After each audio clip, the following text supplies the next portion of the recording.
Dans les séances précédentes de ce cours, vous avez vu quelles sont les théories qui jalonnent l'histoire de la psychologie.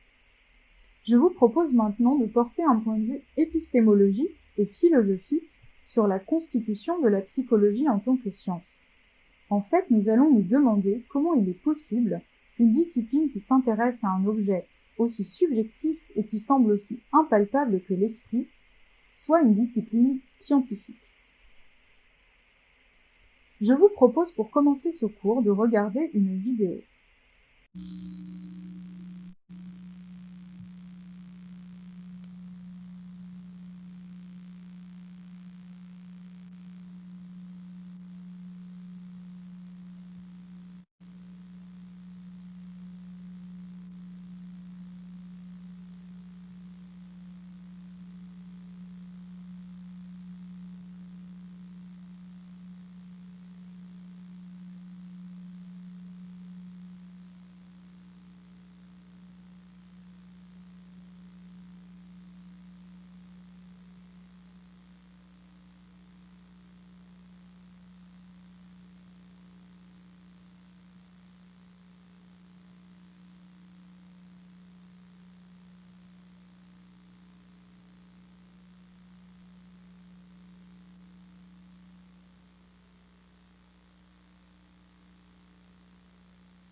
La vidéo que vous venez de voir s'appelle « L'illusion de Haider-Simmel » et a été proposée en 1944.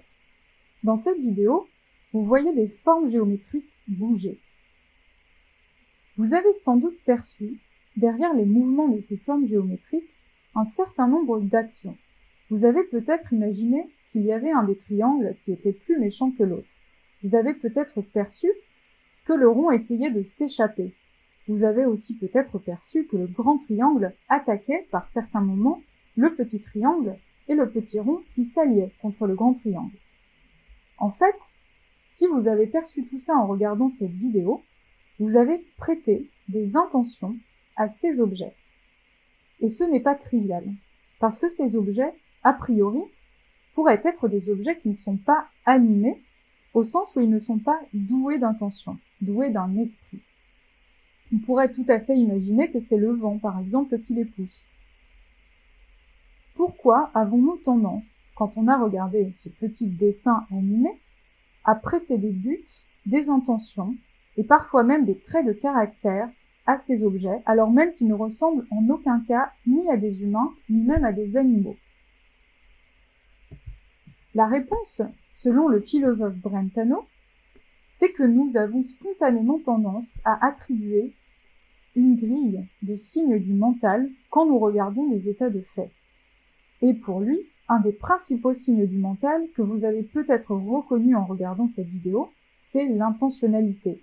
En effet, nous avons eu l'impression que les triangles et le cercle dans cette vidéo avaient des intentions et qu'ils étaient des agents qui essayaient de parvenir à certains buts.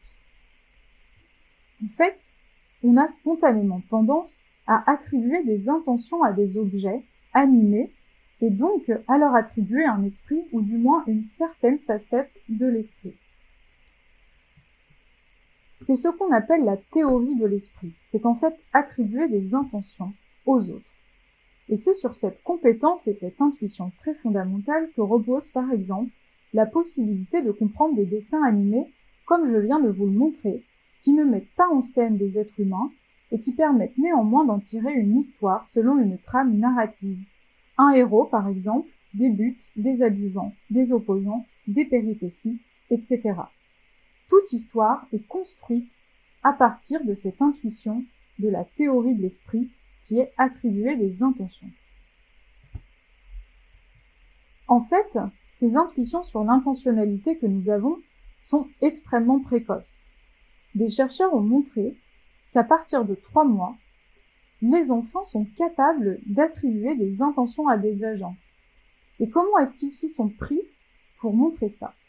En fait, ils se sont rendus compte que donc, si on essaye de mettre en scène une personne, ici une femme qui essaye d'appuyer sur un bouton pour générer de la lumière derrière un petit mur, et qu'on habitue les enfants à voir la personne faire ce geste, à voir la personne derrière le mur, contourner le mur avec sa main pour atteindre le bouton et allumer la lumière.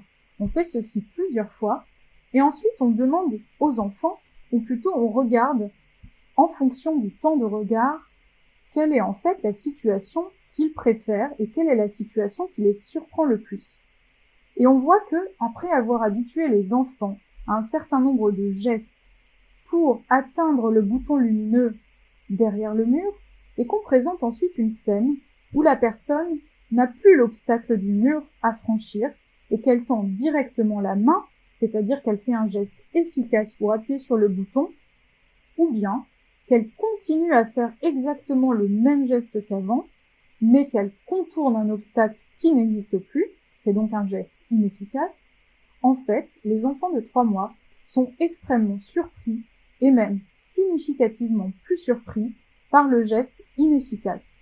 Pourtant, c'est étonnant, parce que le geste inefficace est celui auquel ils ont été habitués.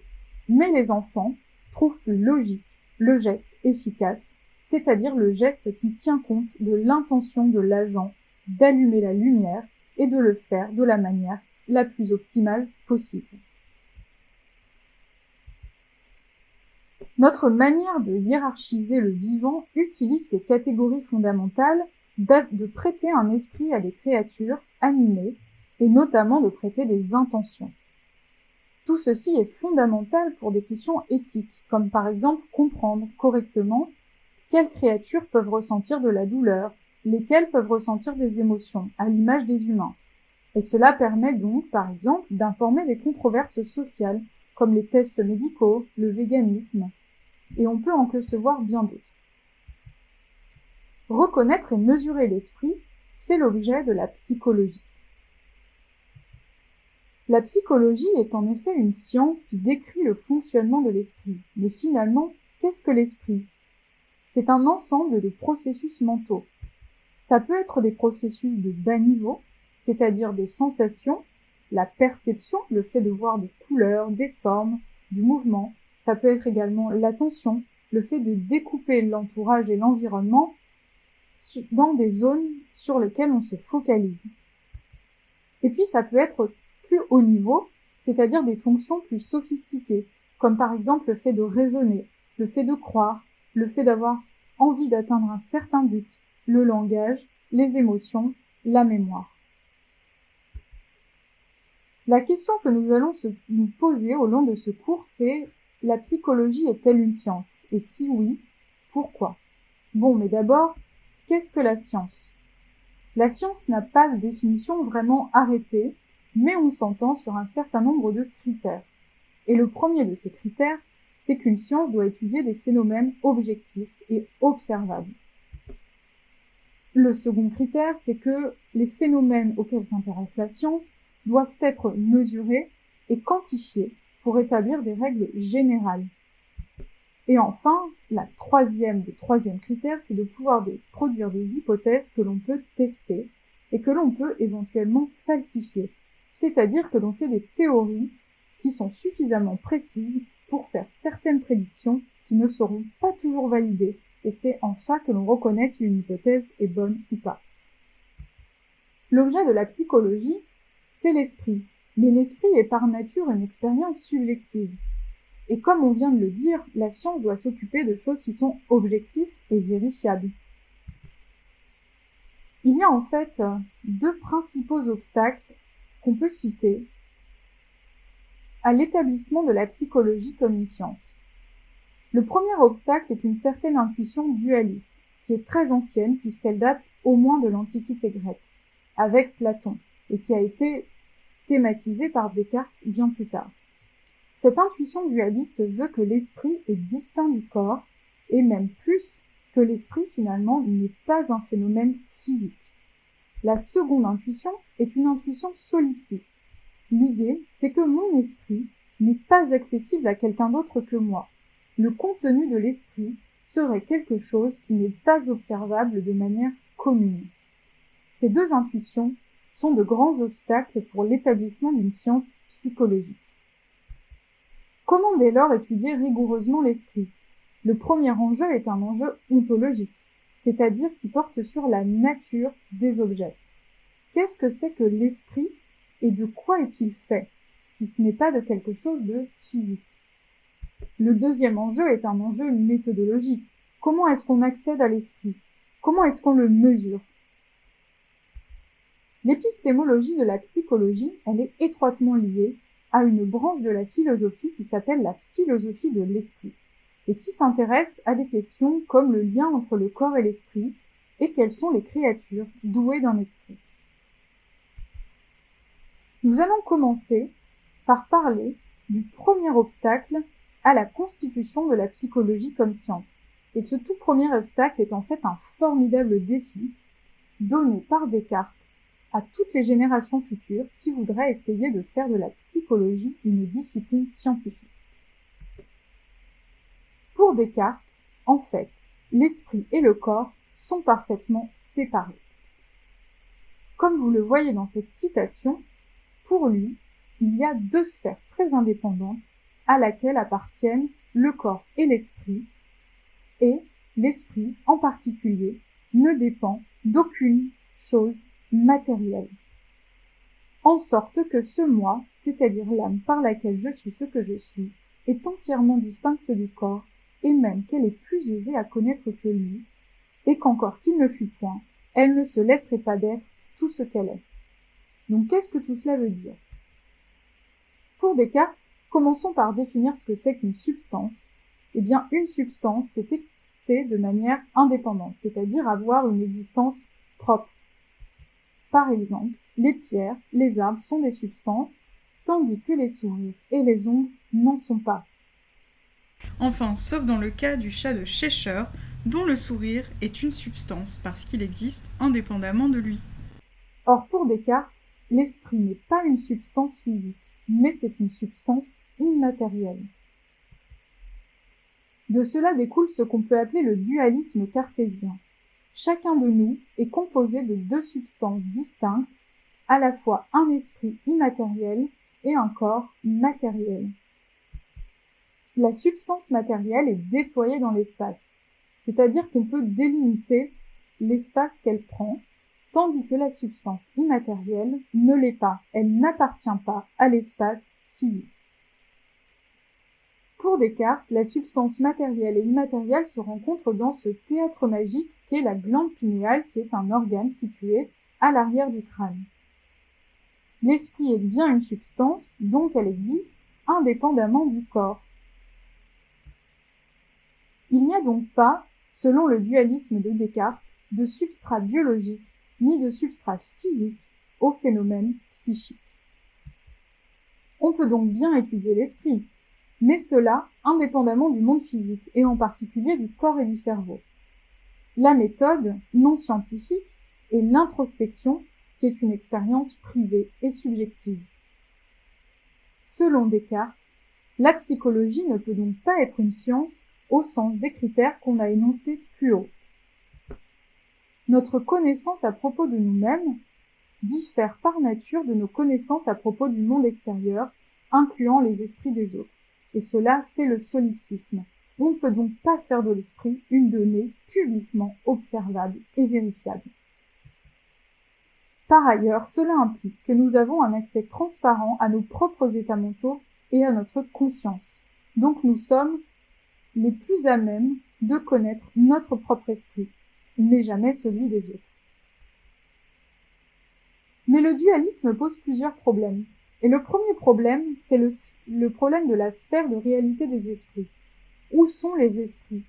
Où est-ce qu'ils existent, ces entités immatérielles ? Et puis, il y a un autre problème, encore plus gênant. Imaginons que je suis dans la forêt et que j'aperçois un serpent. Je suis prise de panique et je me mets à courir pour lui échapper. Mais comment, dans la théorie du dualisme cartésien, expliquer que le sentiment de peur peut me pousser à courir. Ce problème numéro 2, c'est le problème de la causalité de l'esprit et du corps. Comment est-ce qu'une substance immatérielle, l'état mental de peur qui est dans l'esprit, qui existe en dehors de l'espace physique, peut influencer causalement les mouvements du corps, courir pour échapper aux serpents, qui sont gouvernés par des lois physiques. En fait, le dualisme de Descartes ne permet pas de rendre compte de la causalité mentale, c'est-à-dire comment le psychique peut influencer le monde physique. Et donc, le grand défi de la psychologie après Descartes, c'est donc de proposer des méthodes objectives de mesure pour ce qui semble aussi impalpable que l'esprit. C'est en fait d'opérationnaliser l'esprit humain, de le rapporter à des phénomènes empiriques, objectifs et mesurables. Ce n'est donc pas une fin de non-recevoir que ce dualisme cartésien. Au contraire, c'est un vrai défi pour l'imagination des scientifiques et des psychologues des générations suivantes. Ce que nous allons voir dans la suite de ce cours, c'est qu'il est possible, de différentes manières, de faire le lien entre les processus mentaux et l'observation, et donc de permettre à la psychologie d'être en lien avec le monde physique.